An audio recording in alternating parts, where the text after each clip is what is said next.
Okay, so this should be day 3 pretty much as far as the Ed puzzle goes for Unit 8. We will start with another kind of substitution. It says sometimes the use substitution method doesn't work. I'm going to show you what I'm talking about here by going into what we already know U to be. So U would be that parenthetic piece, and whenever I would derive it, I would say the derivative of U, which is du, is equal to the derivative of this implicitly is 2 dx. Now I see the dx that's been picked up as far as u sub goes, but I don't see this 2. Now that's not the doesn't work part, because I can still rewrite this as 1/2, and it's the square root of u du. The doesn't work part is this x that's left over. I cannot integrate this because it's in respect to u. So I need to find some way to change this x to a u. Well, the way that I'm going to do that is I'm going to use my original u substitution, and I'm going to solve for x. So get x by itself. So u plus 1 is equal to 2x, therefore x is equal to u plus 1 over 2. This is what we're going to plug in for x, because then everything is in terms of u. So to be 1/2 u plus 1 over 2, and then the square root, I'm just going to go ahead and write it as u to the 1/2, and this is du. This is now my new integrand. You should see now that there's a 1, understood 1 in front of this, half, that's going to be constant multiple rolled out and multiplied with this 1/2 already there. So I'm going to end up writing 1/4, because I just multiplied them, and then I'm left with u plus 1 times u to the 1/2 in respect to u. Now it's just as simple as distributing like you already know. So it's going to be u to the 3/2. It's going to be plus u to the 1/2, because all we did is just distribute it. And then we have the 1/4 constant multiple ruled on the end. Now, mind you, I have not yet integrated. I just wrote everything in terms of u, so it'd be easy to integrate. So reverse power rule shows that this will go to, well, plus 2 over 2 is 5/2. So 5/2. 2/5 is what it's going to be multiplied by. And then this is going to become 3/2. And then 2/3 is what it's going to be multiplied by. Yes, there is a plus c. And yes, notice my use of these brackets as far as the parenthetic distribution of 1/4. Okay, so it'll be 1/4 distributed on the first and second term will cancel and reduce to u to the 5/2. Now, I'm going to go ahead and substitute it now because I'm running out of room. U to the 5/2, so 2x minus 1 to the 5/2. Now, this 2 canceled with this 4, but I'm still left with a 2 down here. So the denominator becomes 10.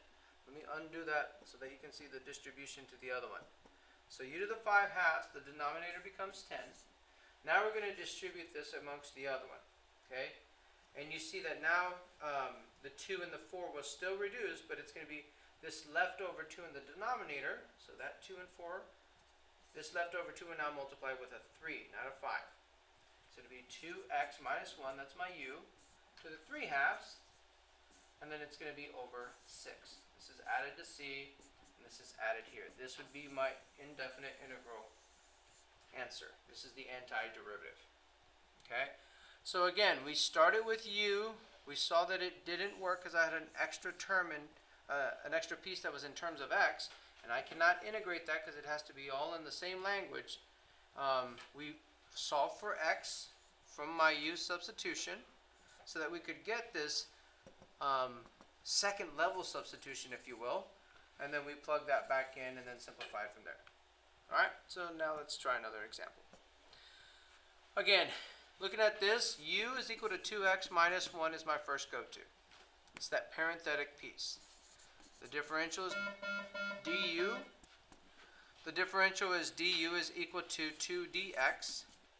Looking at this, yes, I did pick up a dx, but I did not pick up the other piece.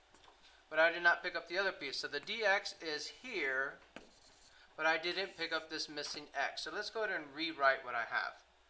Okay, so this x is the leftover piece that I need to solve for in my u substitution. So I get u plus 1 over 2 is equal to x, just like the other one. So u plus 1 over 2 is the numerator. it's all over, there's that numerator and denominator division, and it'll be the square root of my u substitution. And then du is out here. The only thing that I have to account for now is this 1/2 that never got accounted for over here. So I could say 1/2 is going to be here. Okay, so let me show you again. This u substitution, I solved for x because I had a missing x when I took its differential. I had 2 dx, so this 2 got accounted for by the 1/2, and then everything was plugged in. Now you should see an understood 1 in front of the coefficient of this entire parenthetic numerator here, if you will. This 1/2 is going to come out just like that last example did. So it'd be 1/4, and I need to change my bounds because this is a definite, not an indefinite. So let me go ahead and highlight that real quick. We're going to plug it into my u sub to find my new bounds. So plugging in the 1, we get 2 minus 1 is 1. Plugging in the 5, we get 10 minus 1 is 9. So that when we go back over here, the 1/4 is now going to be accounted, and all that you have left on the top part is that u plus 1 over the square root of u. Anytime I see a fraction with only one term on the bottom, I should be thinking of breaking it up like this. Okay, and when I see this, I'll see u to the 2 over 2 over u to the 1/2 plus u to the negative 1/2, if you will. Okay, these would cancel, and I'm left with u to the 1/2. So let me write it over here. U to the 1/2, and the other one is plus u to the negative 1/2. This is what this became here, rewritten and also simplified. We haven't yet taken the integral yet, so I'll keep my 1 to 9 bound, and let me put my constant multiple rule 1/4 out there. So now here comes where the part where I'm going to be nitpicky with. When I integrate, two things disappear. We know by now the summation sign and the du disappear because it's accounting for that exact area underneath the curve, and the reverse power rule for u to the 1/2 becomes u to the 3/2 2/3. This one becomes u to the positive 1/2 2 over 1. It is adding, so I'll keep that here. And then it's now 1 to 9. So my bounds, let me go ahead and change the color on that. My bounds are still going to be 1 to 9. And then at the very, very, very end, just to reduce the amount of mistakes that could possibly be made, I'm going to multiply by that constant multiple rule, coefficient, if you will, of 1/4. Okay, so now let's go ahead and talk through this. When I have fractional powers, again, it's best to probably do the denominator first. So I'm going to plug in the f of b value, which is the 9 is going to plug in here and here. And again, we're not plugging in 1 and 5 because we went to use substitution and changed our bounds here. It's so that we don't have to go all the way back to x and say, well, I need to write all of this in terms of x, so I'm going to re-put this here and here, and then use 1 to 5. It's like a shortcut in the fact of getting my answer fast. I don't have to go all the way back to x, and this is only with definite integrals. Okay? Otherwise, you do have to go all the way back to x or whatever variable that you were asked the original problem in terms and in respect to. Okay, so now let's plug in the 9. So I'll take the square root of 9, that's that root here, is 3. Raised to the 3 power is 27. And then I can say divided by this 3 here, so 27 divided by the 3 is 9, so that I get 2 times that 9, I get 18. Okay, let's go ahead and plug the 9 now into this u. So the square root of 9 is 3, so 3 times this 2 is 6, so I get plus 6 over 1. This is f of b. Minus now f of a. We're now going to plug in 1. So now where I plugged in the 9 before, I'm going to now get this 1 and I'm going to plug it again where u is at. So that's an easy one because it becomes 2/3. That becomes 2/3. We have 2/3. And then it becomes plus 2 over 1. Or you could just say plus 2. Okay? So looking at that, this is my quantitative piece that I now have to just common denominator, simplify, and put all together, and then just box my answer. Looking at this, I can say, I can get common denominators now. This is where people are going to do things differently based off your experience with math and fractions and adding and subtracting and all that. I would probably look at this and say, ooh, I have 24 here.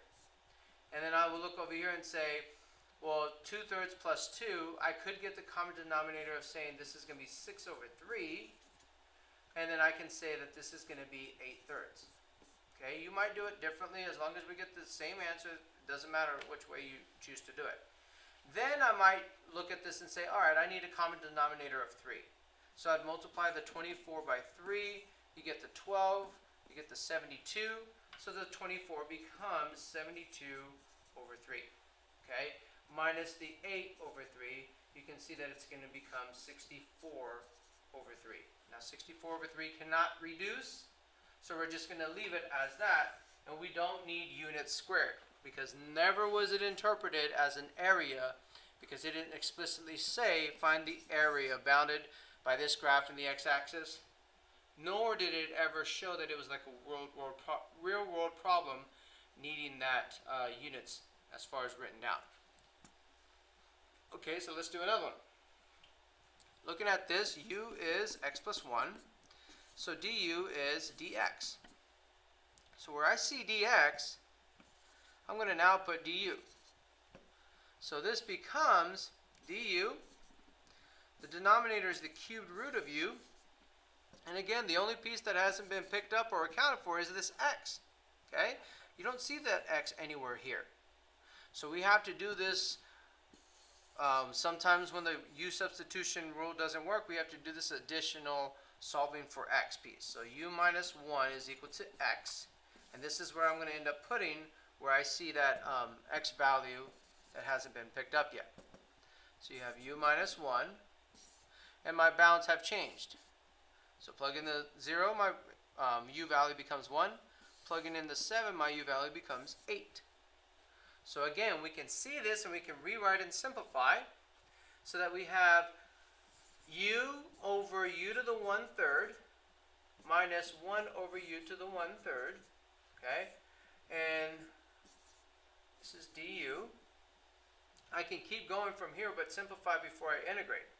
So 3/3, 1/3 is going to be u to the 2/3 and minus u to the negative 1/3. Again, I have not integrated yet. I just rewrote it, simplified so that I can integrate it now. So u to the 2/3, reverse power rule is going to be plus 1. So that's the u to the 5/3, 3/5, minus u to the, plus 1, 2/3. And then 3/2. Okay?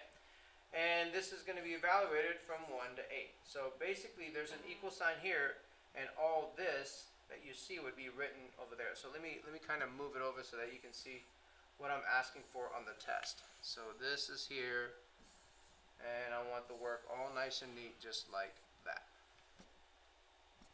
And then we can plug it in. Okay, so we can plug in 8 first because we're doing the f of b part, that fundamental theorem of calculus.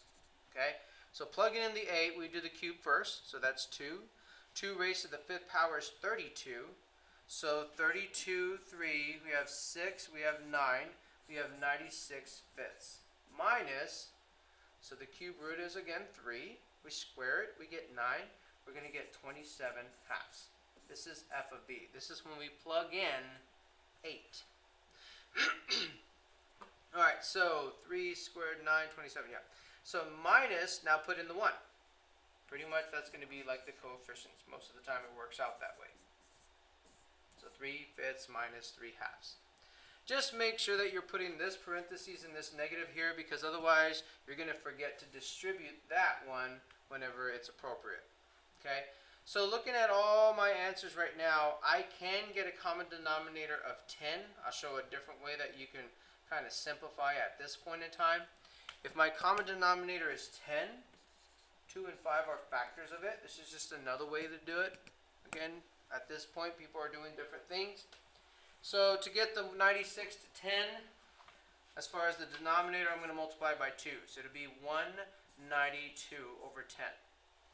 Minus 5 times that, because again we want 10. So it can be 513, 135. And then again, 10, we're going to multiply the top by 2. So it'll be 6 over 10. And then we're going to multiply the top by 5. So it'll be 15 over 10. Okay, so 192 minus the 35, and I'm just showing you by hand what you can do. So 6, 8, 57. So 57 over 10 is going to be that first one, because I just did 192 minus the 135. And then for the next one, we'll have the 6 minus 15. And you can do that over 10. So that's going to be the negative 9. Okay? And negative 9 over 10. And since we're subtracting that negative 9, again, let me highlight that. Subtracting that piece, it's really going to be adding that 9/10. Now, again, a lot of you might do this differently. However you want to do it, just get to the answer of 66 over 10. Because when you add that together, you get that 66 over 10. And I might say on the test to reduce your answer. If I reduced it, I could just go by 2's, get 33 over 5, and right there you should probably see that it's not going to reduce much further than that. Okay, let me show you real quick that you can do to check your answer to see if you get 33/5. So over here, if you haven't figured it out by now, this button right here will solve for a definite integral. If I key in this one right here and press enter, or let me clear that, second clear. If I press the one next to it, it'll do an indefinite integral. Okay? Because this one was a definite, I'm going to go ahead and put it in right now as far as to check my answer. Now, please don't be doing this at home just to finish the homework assignment, that you're just plugging it in to get the answer, because you're really defeating that practice of how fast can I do this so that I can replicate this on the test. Because on the test, you'll have some calculator portion, you'll have a lot non-calculator portion. Okay, so we have from 0 to 7. So click up to 7, go down, and the integrand equation is x over the cubed root. So x over the cubed root, going to press Control Divide. I'll put x, and I can do the cubed root here, or if I want to just raise it to the 1/3 power, I could do that as well. Okay, so the cubed root you can find here, it'll be that one right there, or you can just raise it to the 1/3 power, however you choose to do it. Okay, so we go over here and it's x plus 1. So we'll say x plus 1, and it's in terms of x. And let's see what answer we get. We get 141 over 10. Let me see real quick. 141 over 10, we might have made a mistake. X plus 1, the cubed root, x. Let's check right now and find our mistake, because obviously I made a mistake too. No worries, we can learn from that. But I want to see where we made the mistake. So again, u was this, dx was accounted for, it was the cubed root of u, and it was u minus 1. So plugged in the 1, or 0 got 1, plugged in the 7, got 8. So up until this point, we are good. Now when we rewrote it, it was 3, that's where it's at. Okay, so the u, hold on, let me make sure. U right here is u over the u to the 1/3. So that's 3/3 minus 1/3. No, that's right, 2/3. And then u to the negative 1/3. So far it's still correct even here. So when we add 1, we became 5/3, 3/5. We became 2/3, 3/2. We're subtracting. It's 1 to 8, still good. Even here we're still good. Then I'll go ahead and start plugging in pieces. So I had the cube root is 2, 2 times, or 2 to the 5th is 32, times 3 is 696 over 5, minus 12. Okay, that's where the mistake is made. Okay, so no worries. I'm just showing you where mistakes are also made, and this was inadvertent, but it's still good for good experience of exposure where mistakes can be made. The 8 was cube rooted, so that's 2. Then it was squared. Okay, so squared would give me 4. So 4 times 3, this should not have been a 27. This should have been a 12 over 2. Okay, so we could say that that should have been 6 there. So no worries.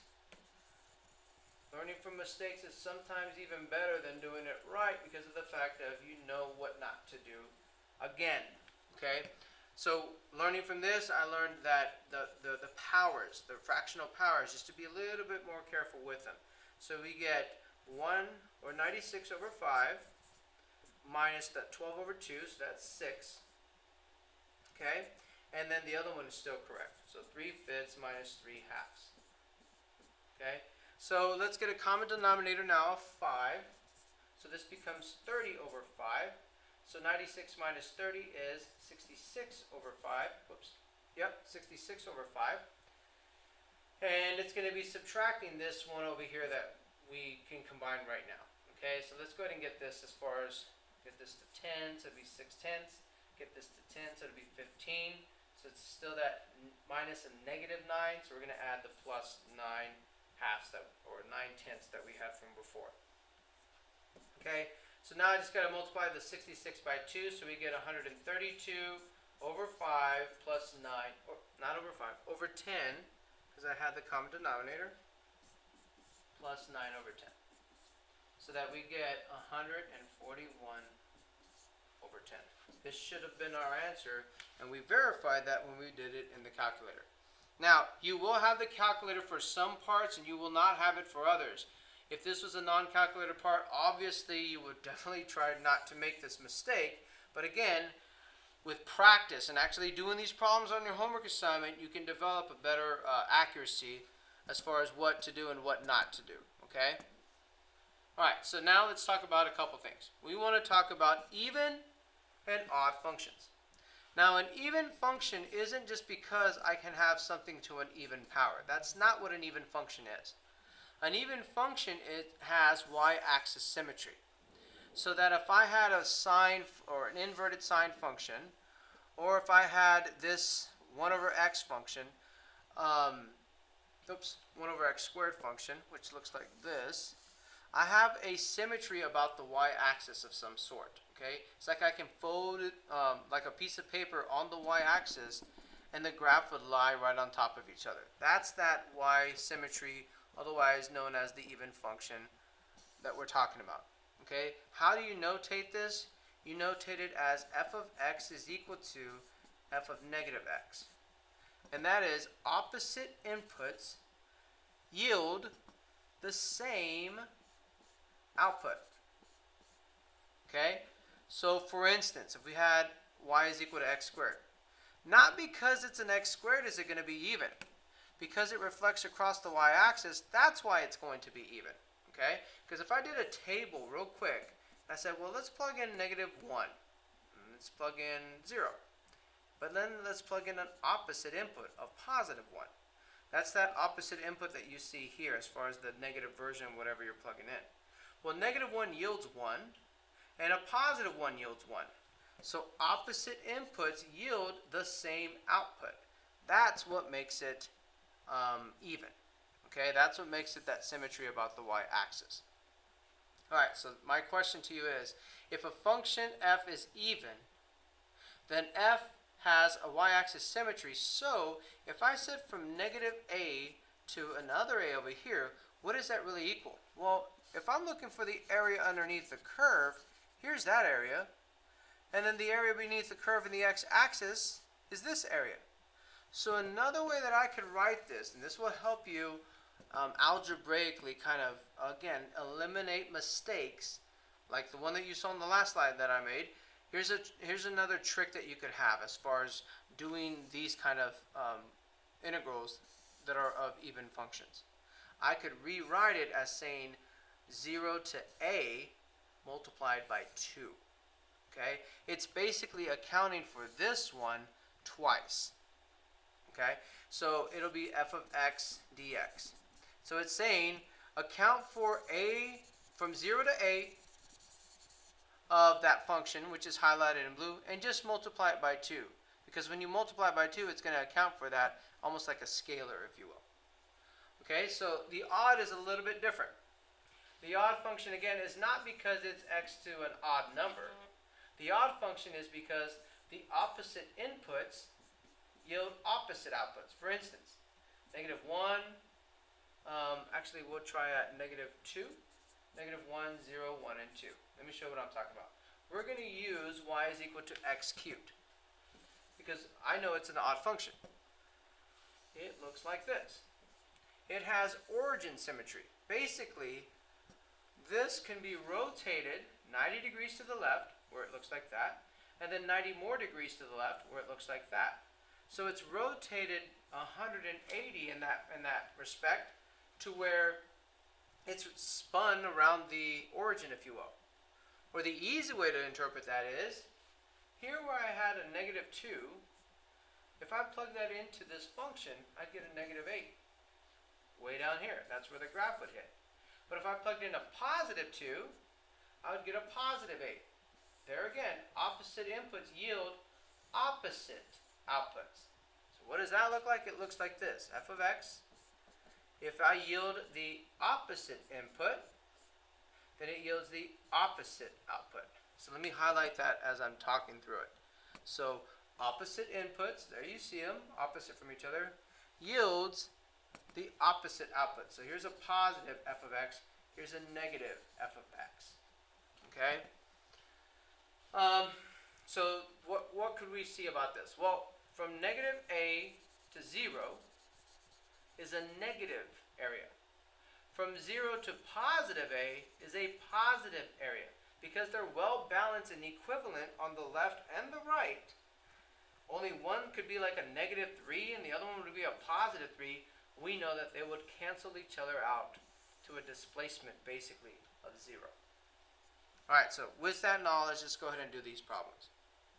Given that f of x is even, so it has y-axis symmetry, I'm going to rewrite or use this 0 to 5 is going to be 3. So if I wrote this, I know from 0 to 5, I have some kind of area. I don't know what the graph looks like, but I know that the graph is going to have a +3 area. Now, if I'm looking from -5 to 5, it's basically, we know it's even, so it's going to be whatever the function is. It could be x squared, it could be square root of x. It doesn't matter what it is. I'm just writing it with x squared because, I can interpret x squared a little easier whenever it's given to me in this form. I know that this right here, because it's even, is also going to be a +3. Okay? So this -5 all the way to 5 is going to be 2 times that 0 to 5 f of x dx. Okay? And what did we say 0 to 5 f of x dx equaled? Well, we said it was equal to 3. So 2 times 3 would equal 6. 6 is the answer for the first one. How about -5 to 0? Well, if I'm only taking half of it, this would be 3. And again, we know it to be 3 because 0 to 5 was 3, and it was even. So -5 to 0 must also be a +3. So that's how we get this +3. And then finally we get -5 to 5, only we have the scalar of 4. Well, I would rewrite this constant multiple rule-wise so that I could develop the piece that I am already aware what it looks like. And that's this -5 to 5 of f of x dx. Whoops, not that one. This one right here. And we already know that that was 6. So if that is 6 and we just multiply that 6 answer by 4, again constant multiple rule, my answer is 24. Okay, so let's come over here. Odd function now. So again, let's write a different equation. So let's say that I use a square root function. And I say from 0 to 5, so from 0 all the way to 5, I have a positive area of 3. And this is odd. That means there's going to be a symmetry about it to where opposite inputs yield opposite outputs. I should be able to draw the picture just like that from this word right here and from what we learned as far as even and odd functions. So now when I'm going from -5 to 5, you should see that they're equal, but one's negative because it's below the x-axis, and the other one's positive, so they will cancel to 0. And negative 5 to 0, this time will have a negative piece because of the fact of it being odd. It dipped down below and made that other half, if you will, negative. And then finally, negative 5 to 5 with the scalar of 4, it's just going to be 4 rewritten with this negative 5 to 5 f of x dx. And again, that's constant multiple rule.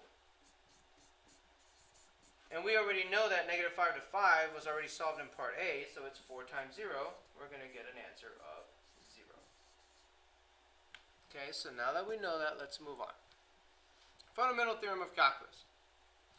This is the FTOC, and it's essentially displacement, f of b minus f of a. And that came from the integral that we've already discovered, a to b of f prime of x dx. Okay, so just a little bit of recap, a little bit of review.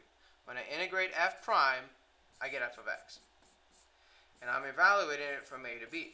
So when I plug this in, I get f of b, the position at b on the f function, minus the position of a on the f function. Okay? This right here is the fundamental theorem of calculus. It's the area underneath the curve between a and b.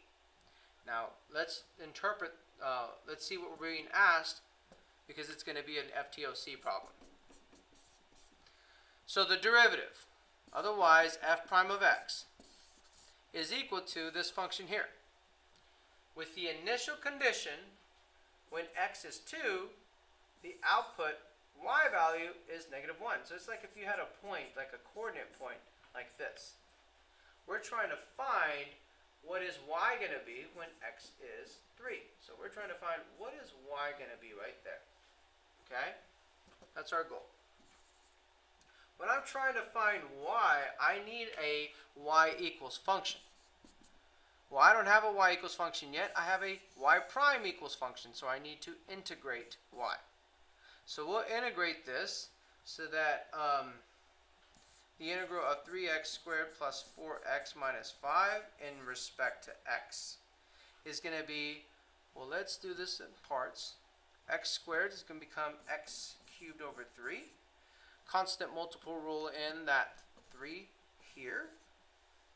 So basically you should see when you multiply that, those will cancel. So it's just x cubed. Then over here, it's going to be plus, again, I'm going to do this by steps. So x by itself is x squared over 2. Constant multiple rule in that 4 right here, so that it reduces to 2 over 1. So plus 2x to the second. Now these are easier ones, but bigger numbers you want to be doing the way I'm doing it as far as the pieces, because it's easier just to keep track of everything. And then minus 5x. This is y, otherwise known as f of x. Well, it was an initial condition problem, so I'm going to put 2 in for x. And then I'm also going to see about putting a negative 1 for y. So that I would see this become negative 1, well 2 cubed is 8, 2 to the fourth is, 2 to the second is 4, times 2 is 8 more, and then minus 10. So 16 minus 10,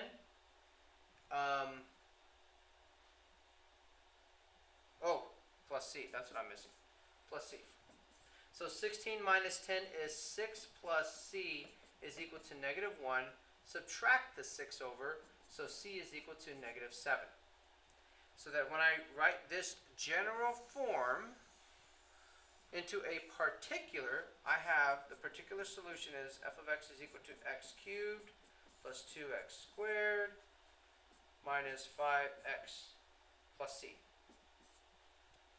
Now it says, well, find the position, the y value, when x is 3. So now we're going to, finally, in our particular solution, plug in 3 and see what we get as an output value, f of 3.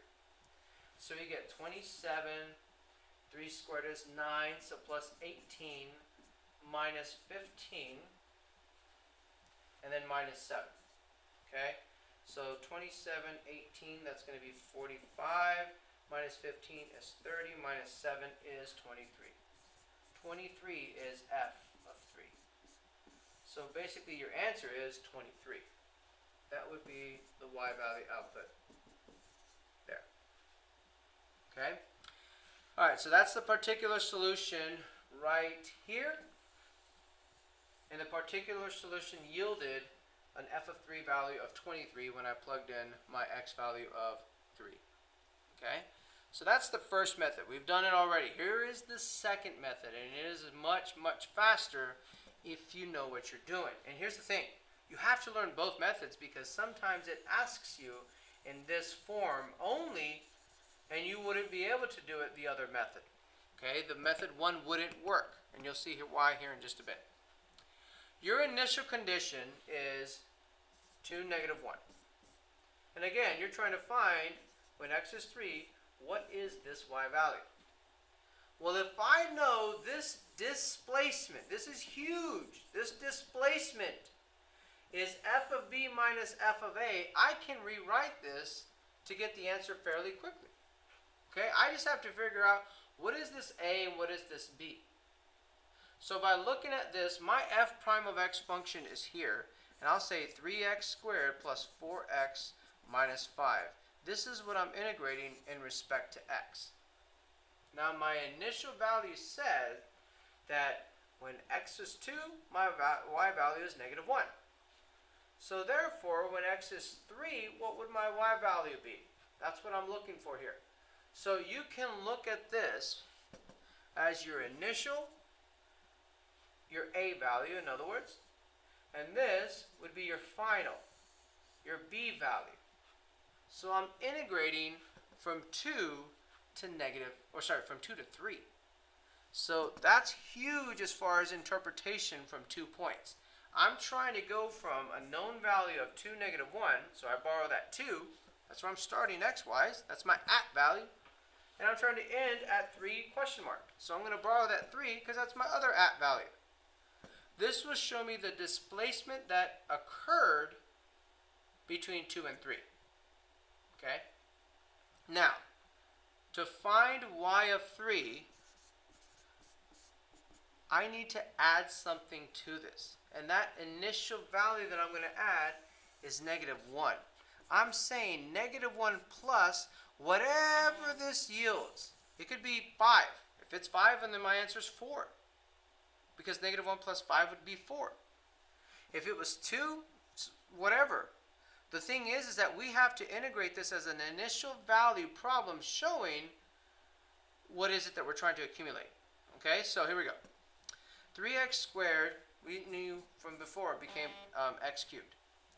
Plus 2x squared minus 5x, we're integrating from 2 to 3. Okay? So when we plug that in from 2 to 3 from before, you saw from 2 to 3, what did it yield? Okay, where did we plug it? Oh, we didn't plug it, we didn't integrate it quite yet because we were doing the c value. Okay, so let's go ahead and do that now. So 3 cubed is 27. So we get 27. 3 squared is 9, so plus 18 minus 15. This is my f of b value. Now plug in the 2. So minus f of a. So 2 cubed is 8. 2 squared is 4 plus 8. And then minus 10. So we get 16 minus 10 is 6. And we get 27 plus 18, that's 45. This is 30.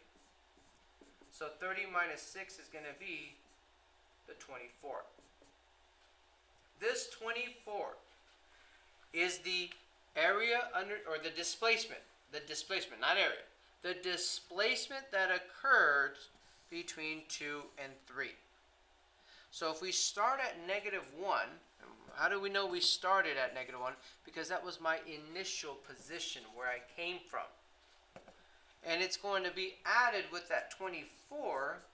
This is how you can quickly get y of 3 is equal to 23, which is of course what you got on the last slide. Now some of you are thinking right now, and I know you are, this plus c is so much easier compared to this right here.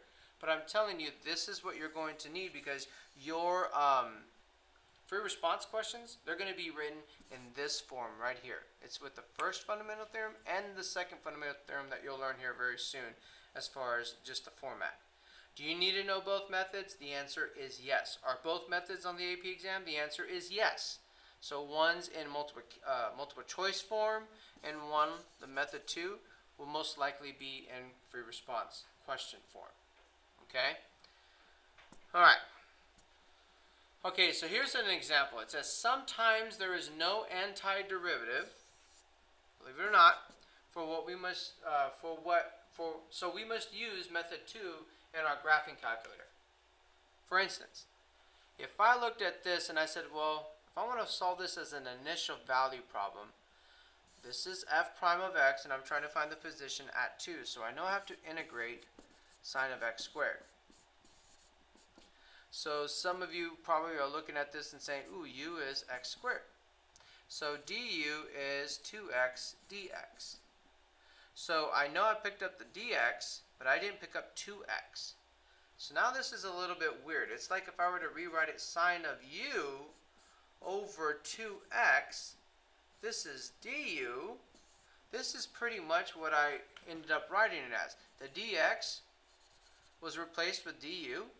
But again, just like we've been doing with u sub, I divided this so that everywhere where I saw dx, I put du over 2x. And then the sine of x squared became the sine of u. Now, what's wrong with this is, as you can see right now, we need to change this x to u. So looking at this, x is equal to plus or minus u. And this is where it gets a little weird as far as, if I were to plus and minus u right now, I would have sine of u over u. And this 1/2 would come out as a positive, or this 1/2 would come out as a negative.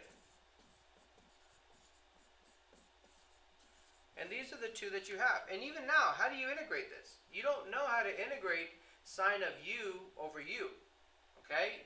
We can't integrate that because, again, we don't know this compound piece. Like, it's more involved in doing the u sub. It just didn't work. So that's what I'm saying. Sometimes the antiderivative doesn't work if we try to do it the whole plus c method. So we have to use method 2. And again, method 2 is the fundamental theorem of calculus, part 2, if you will. And that's whenever you have the a to b, f prime of x is going to yield f of b minus f of a. That initial value problem, the way we did on this slide right here. Okay, so let's figure out what we're going to do. Our derivative function is this. So it's going to be the integral of sine of x squared. And it's going to be from a to b. And a to b are the x values, from the initial to the final, from left to right or low to high. So I'm thinking 1 to 2. Okay? So if this is what I'm trying to find, ultimately I'm trying to find f of 2. So it's like looking at this, we know that it's going to be, whatever the integral is, it's going to be of f of 2 minus that f of 1 piece. So the way I'm going to look at it, again, is this initial value problem. And here's the setup. Just like I did on the last slide, I might have done it too fast. F of 2 will equal, the y value will equal the accumulated displacement that occurred on the 1 to 2 interval. And it's going to be added to whatever the initial value was. Where did I come from y-wise? Y came from a negative 5. So if I start at negative 5 and I'm adding this accumulation, whether it's positive or negative displacement, that'll be determined with the calculator. I'm basically going to add it to that negative 5. Okay? So this again is 1, negative 5 as a coordinate point, and this is 2, something. We're looking for that something. That something will be the answer to this. That's the y value. This is the second part of the fundamental theorem of calculus. Okay? So let's go ahead and put this in our calculator. So we'll say negative 5 is going to be added to the integral that is definite. And it's going to be what we set up, 1 to 2. And it's going to be of sine of x squared. and it's in respect to x. So let's go over here. Let's make sure that I copy this correctly. Negative 5, 1, 2, sine of x squared. And then I'll press enter. And real quick, I just want to check from 5 to if I am in radian mode. And yes, I am. Okay, so nothing has changed there. Oops, let me just press radian. Cancel because it was already in radian mode. So go to my current document, pressing 4. My answer is a negative 4.05. So if I were to look at this and I wanted to know what is f of 2, it's whatever that initial value plus that accumulation change ended up becoming, which in this case, rounded to 3 decimals, would be negative 5.05. Or sorry, negative 4.505. Negative 4.505. That is the f of 2. F of 2 is equal to the y position of that.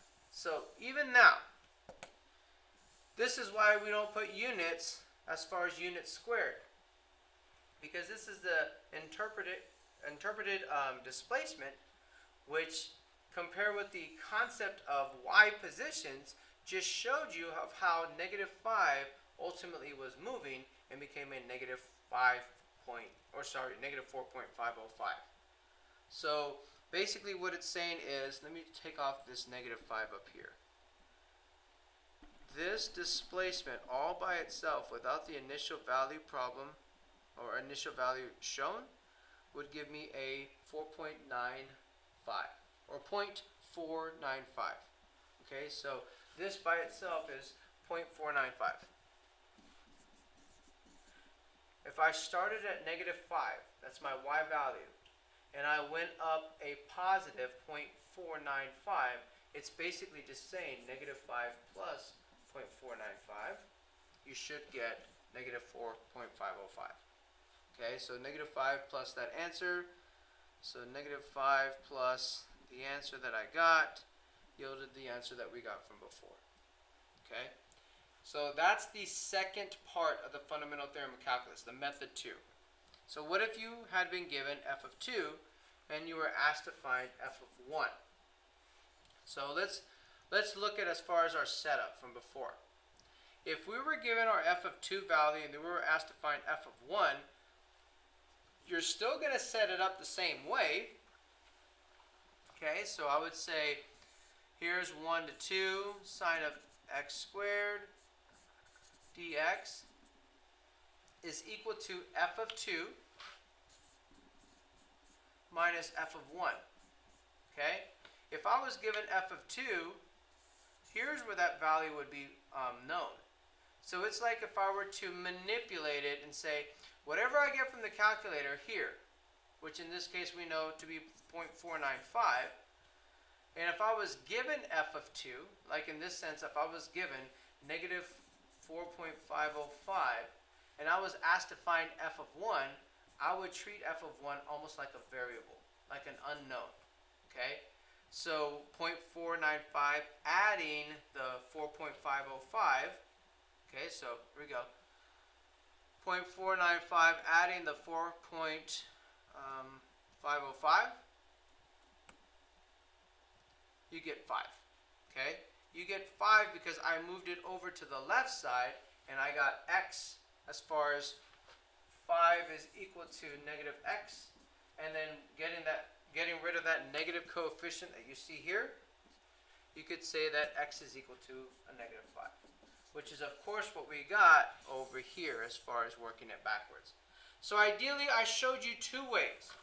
I showed you the initial value problem. We had f of 2 all by itself, and this is like the format of the key. This is the preferred format, and it's basically saying the initial plus the displacement.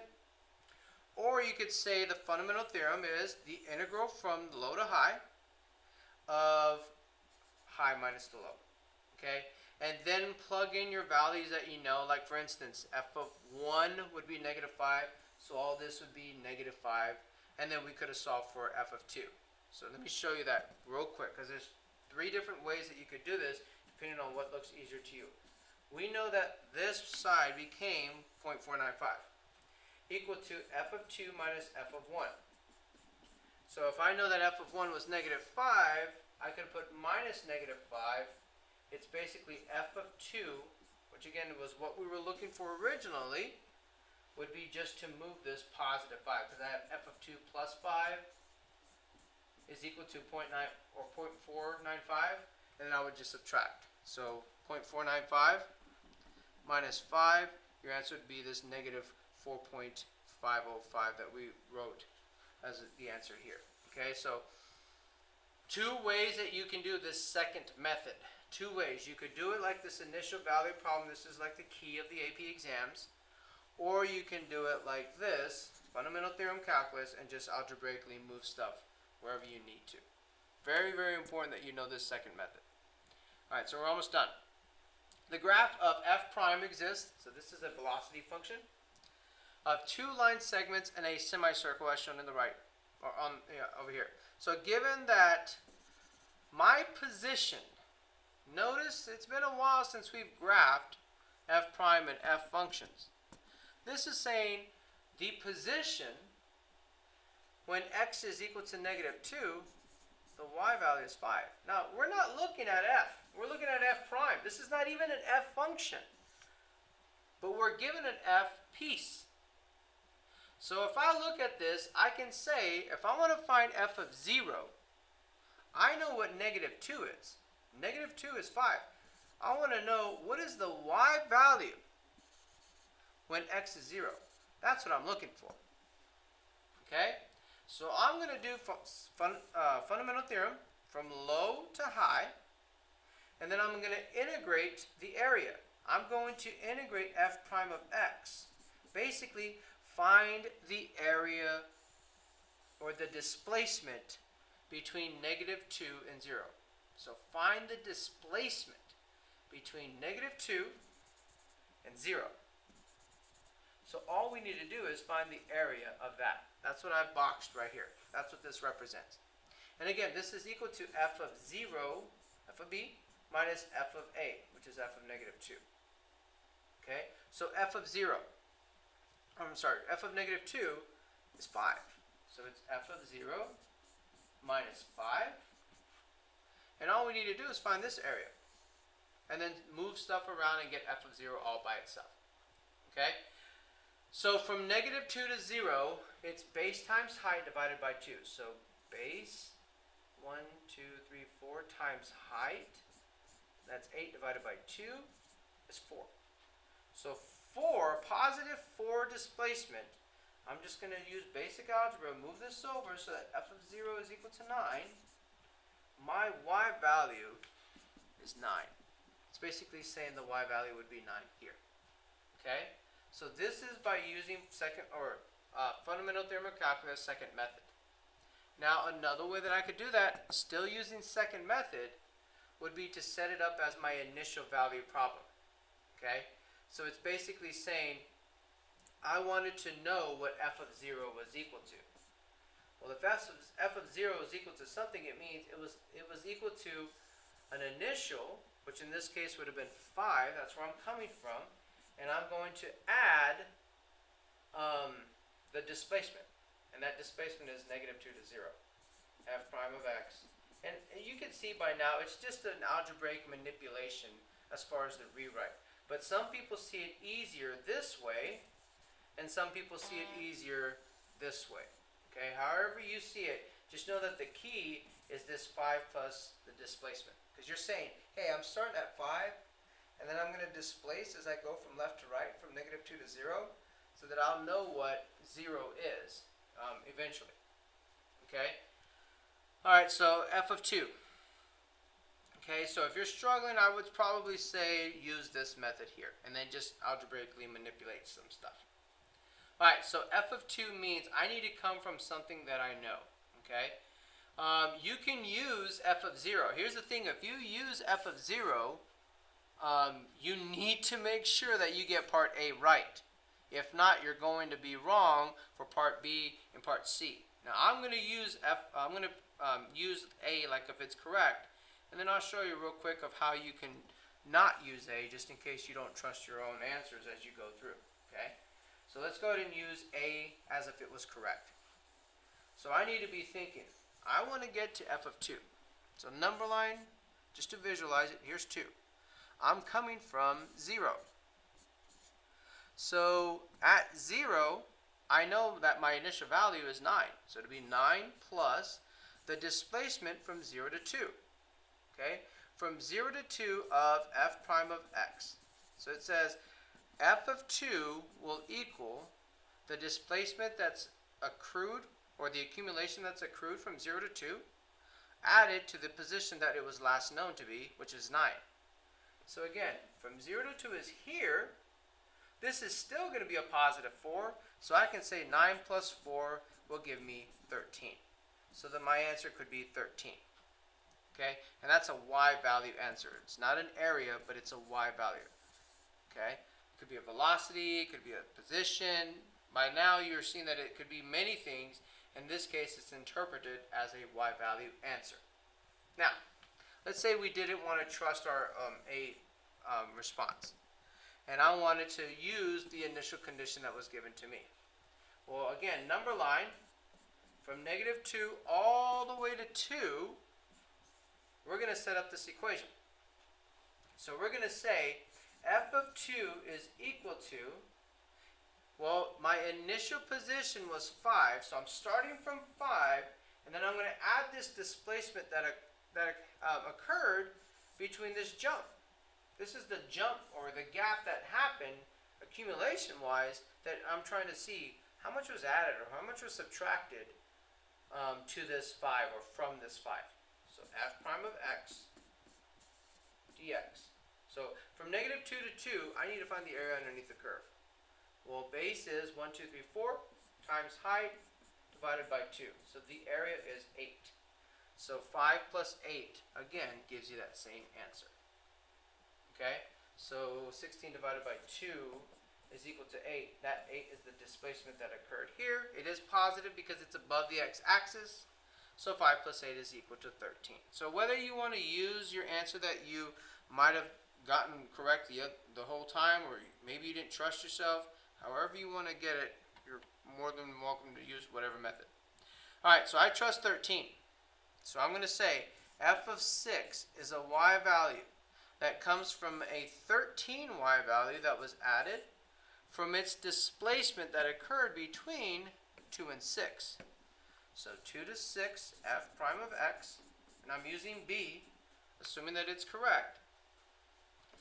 This right here is the area underneath the curve between 2 and 6. So 2 and 6 is here. The radius is 2. The area is pi r squared divided by 2. So we have 4 pi divided by 2 is 2 pi. Okay, because the radius was 2. Again, 4 pi divided by 2 is 2 pi. But it's a negative 2 pi because it's below the x-axis. So this is why it's displacement. This is why it's very important magnitude-wise, whether it's positive or negative, because what it really is going to be is minus 2 pi. So f of 6, and I don't expect you to know this without a calculator, you can write it just like that. F of 6 is equal to 13 minus 2 pi. Okay. Couple more pages. Yep. Just 2 more slides and then we're done. The graph of f prime. Again, this is an f prime function.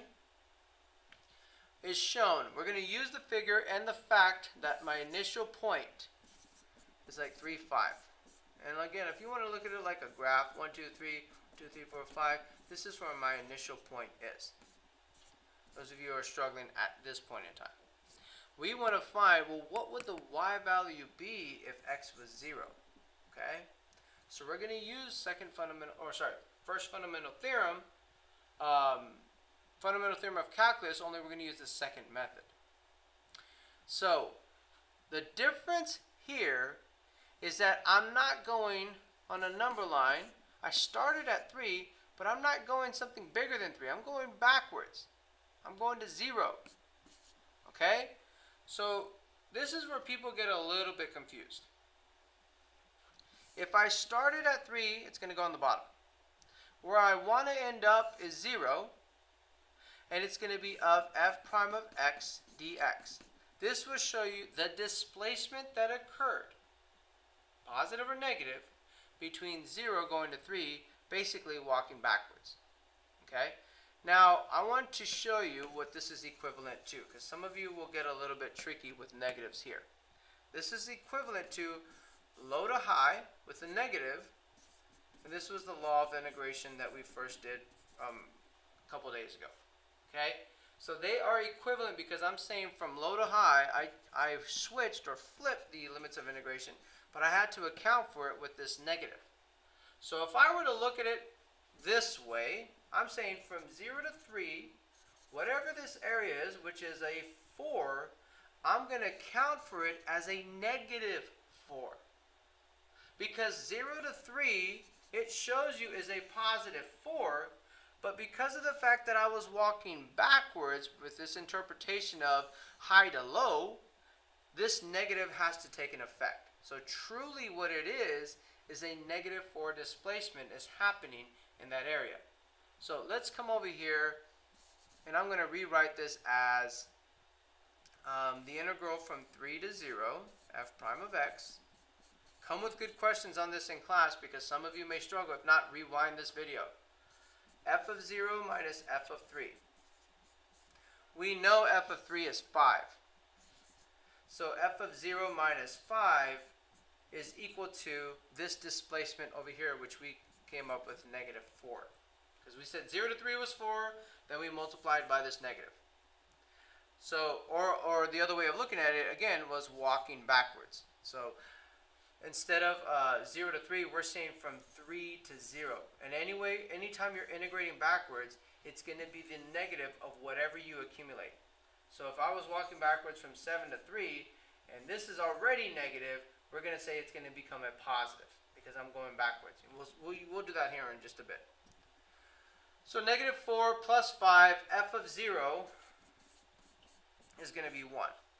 So f of 0 is 1, like the y value is 0, 1. Okay? And going back to that graph, if you wanted to show it, you could show it as far as 0, 1 would be just the y-intercept at 1. Okay? Okay, so now that we know that, let's go to get f of 7. And again, I'm going to assume, I'm going to do it two ways. I'm going to assume that A was correct, and then I'm going to do it with not trusting A as far as f of 0 is 1. So let's say that I want to go from f of 0, and I'm going to go to f of 7.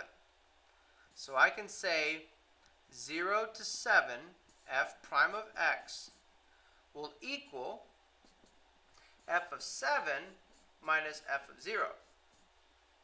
And f of 7 proved to be what I'm looking for. And f of 0, I'm borrowing my answer of 1. So it's f of 7 minus 1. So to get my answer, all I need to do is find the error between 0 and 7. Okay? So 0 and 7, I have a positive 4 because it's above the x-axis.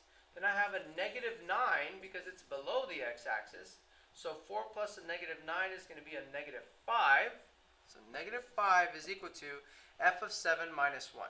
Okay, so f of 7, basic algebra, I'm just going to add that 1. I'm going to get a negative 4. Now let's see this a different way.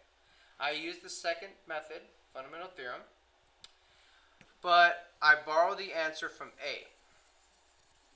If I don't want to do that and I want to use my original f of 3 is equal to 5, I can say that, alright, if I'm coming from 3 and I want to go to 7, because again, you're going from low to high, I know that it's going to be the integration of the function, f prime of x dx.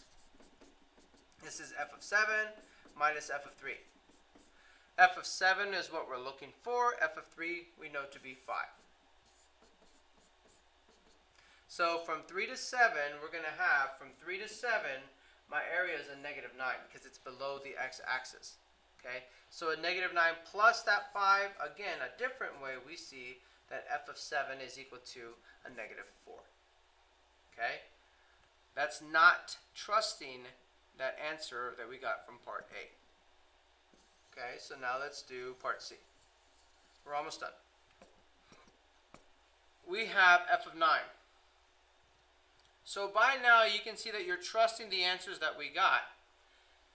So if we know at 7 my position is -4, and I know the accumulated displacement because it's above the x-axis was 2, then it's just going to be -4 plus 2. So you get a -2.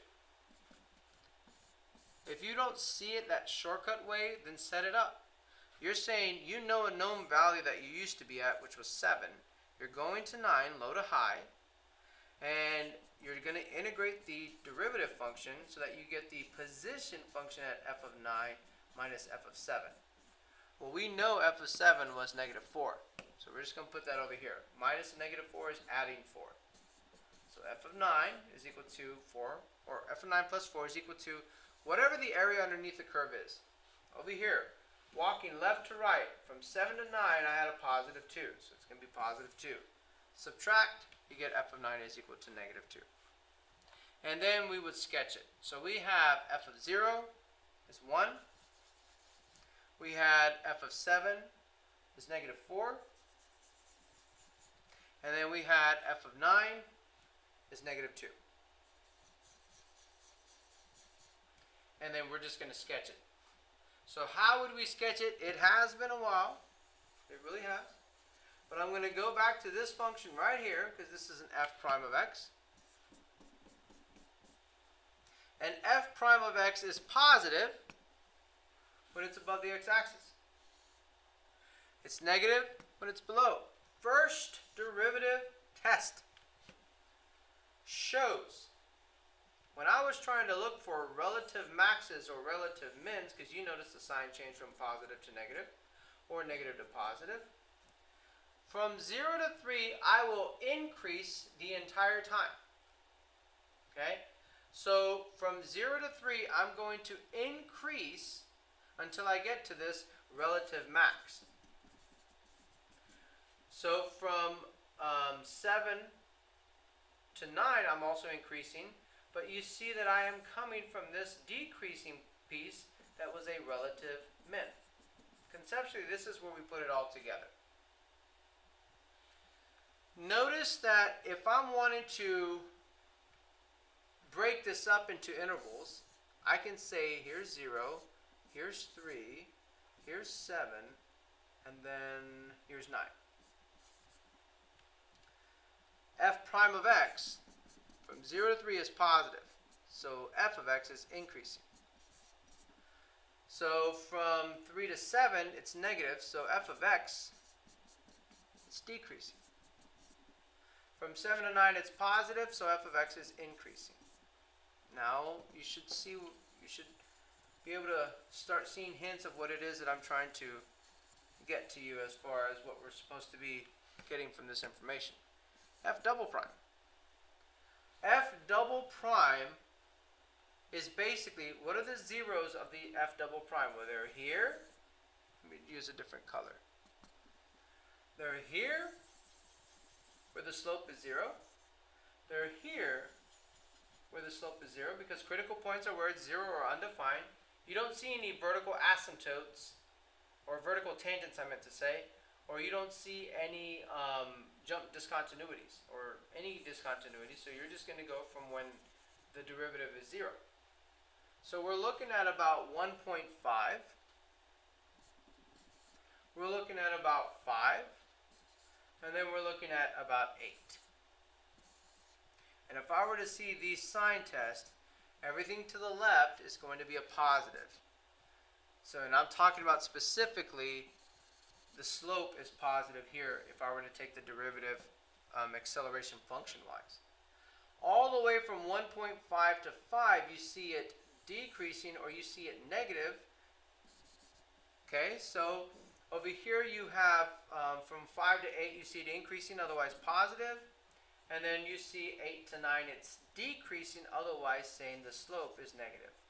This is where that first derivative test comes into play a lot, in the fact of if f prime of x is increasing, then f double prime is positive. If f prime of x is decreasing, then if f prime of x is decreasing, then f double prime is negative. If f prime is increasing, f double prime is positive. And finally, if f prime is decreasing, f double prime is negative. Now, what did I get from all that? Well, what I got from all that was test of concavity. Positive f double primes is concave up. Negative is concave down, concave up, concave down.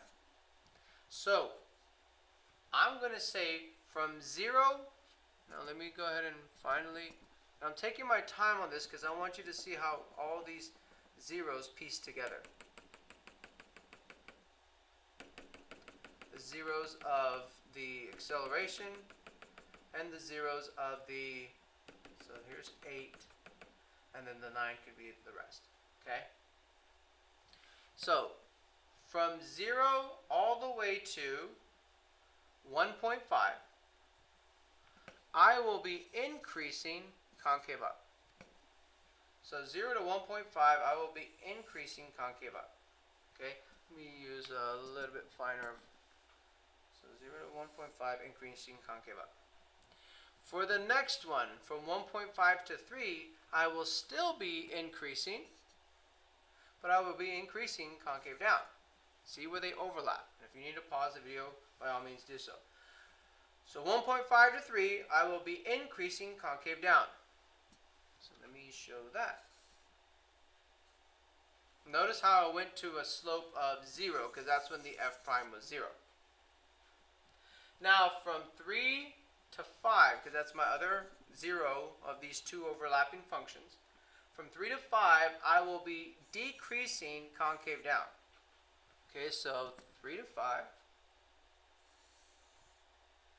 And then from 5 to 7, I will be decreasing, let me make sure that I did this right. Oh yeah, I will be decreasing, now notice you're in this thing right here, and this goes with the concave up piece. I will be decreasing concave down. From 5 to 7, I will be decreasing concave down. And I'm going to decrease concave down until I get to this point of -4.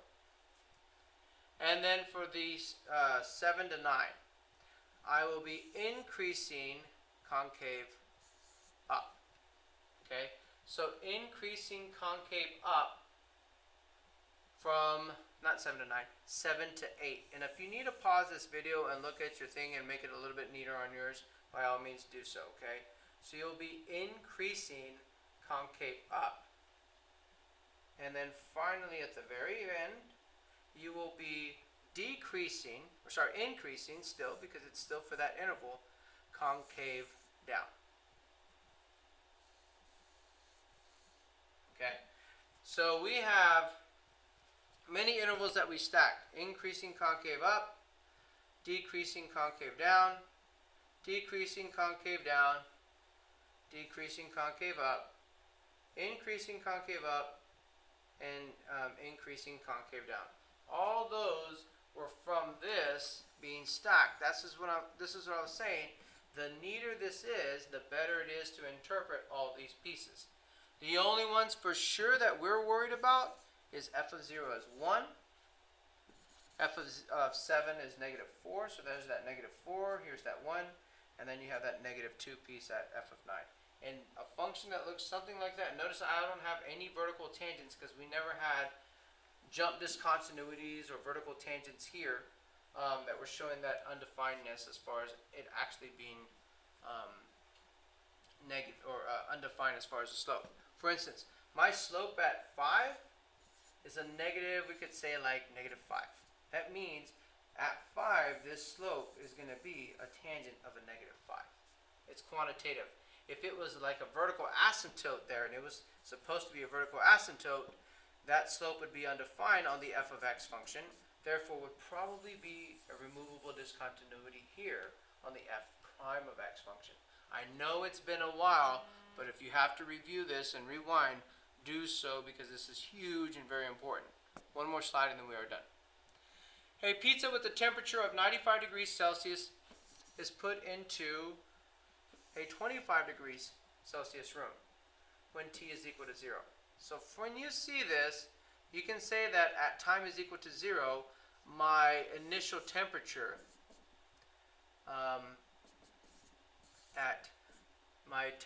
is 95 degrees. The pizza's temperature is decreasing. Of course it is, because it's going to get cooler at a rate, so here's the derivative function, per minute. Okay? So degrees Celsius per minute is your units. So my function is just going to be, let me highlight it, this function right there. Alright, so estimate the pizza's temperature whenever it's at 5 minutes. So basically, what we're doing is we're trying to find the temperature. We're going to use first, or fundamental theorem of calculus. We're going to use from 0 to 5, because we started at 0 and we end at 5 minutes. And we're going to do of f prime of x. This is, again, fundamental theorem. It's the position function at 5 minus the position function at 0. So now we just have to plug in what we know and find the unknowns. Well, here's my derivative function, because it was the rate function, otherwise f prime of x, and it's showing you as r of t, but it's still your f prime of x function, is going to be from 0 to 5, 6e to the negative 0.1 t. You don't know how to do this by hand yet, but you will soon with use substitution when we start doing e's, but we'll do this in the calculator for now. And it's going to be equivalent, so it's in respect to t. This is going to be equivalent to f of 5, which if you haven't noticed by now, f of 5 is what we're looking for. And we're going to be subtracting f of 0, the temperature when time is equal to 0. It's 95. So ultimately, the only unknown that we have is this one. And the integral we can plug into the calculator. Okay? So plugging in the integral into the calculator, we will get the following. The integral from 0 to 5 of the integrand of 6e to the negative 0.1 t. So 6e to the negative 0.1 t. And it's going to be integrated in respect to t. This right here is the integral with the calculator of what just displaced, in other words. So we're going to say that this is equal to 23.602, and I can get it at 6 decimals if I want. 23.608, so 23.608, 160 is equal to f of 5, which is what we're looking for, minus 95. So all we're going to do is just add 95 to it. Okay? So plus 95, my answer is 118. Hold on, let me make sure that I did that correctly. 23 is the displacement. Oh, that's where I went wrong. I see it. This key word right here. Decreasing. Think of related rates. Decreasing, it's going to be at a negative. So whenever it shows that negative or that decreasing at this rate, it's saying this negative is that magnitude of it. It's that vector interpretation. So the negative of this, then when we add the 95, so let me go back up. You get this answer right here. This is my answer, but I'm going to multiply it by a negative because it was that decreasing. It's basically that displacement becomes that negative rate. So negative 23 was the displacement based off of the word problems. And you can see right now, even through my example, the subtleties of these words are huge and important. That's why they were stressed so much in the past. I'm going to add this 95. My intuition showed that it should not have been a higher temperature. It should have been lower. That's where it red flagged me of, oh, the displacement was wrong.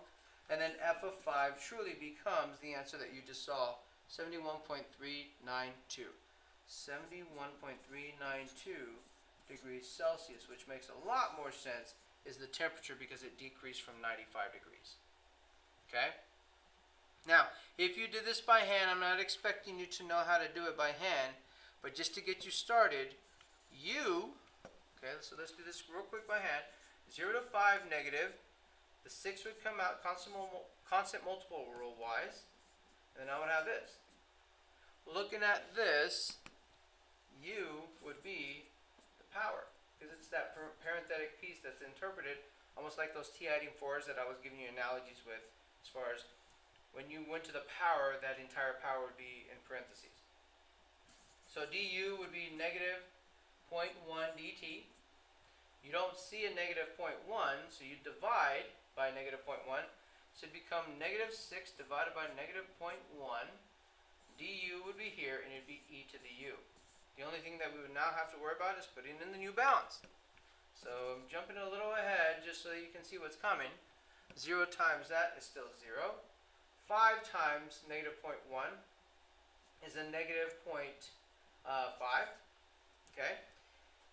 And basically, the integration of e to the u is e to the u. Just like way long ago. E to the x, the derivative going forward was e to the x. Well, guess what? You'll learn very soon that the integral going backwards is also e to the x. So it'll be e to the u from 0 to negative 0.5, and then you're going to multiply by this 6 over 0.1 at the very end. So e to the negative 0.5 minus e to the 0, which is 1. All of this is multiplied by 6 over 0.1. I just want you to see by hand how you can get the same answer. So let's go ahead and put e to the negative 0.5. E to the negative 0.5, we're going to be subtracting 1 because that's e to the 0, and then we're going to multiply by 6 and divide by negative 0.1, or a positive 0.1. So multiply by 6 and divide by 0.1. And you see that you got that negative 23.608 as far as what we got from before, showing that displacement of negative 23.608. Okay? Now you don't have to worry about doing that by hand first. I just want to expose you to it so that you see what's coming as far as other kind of integration by hand. And that's it.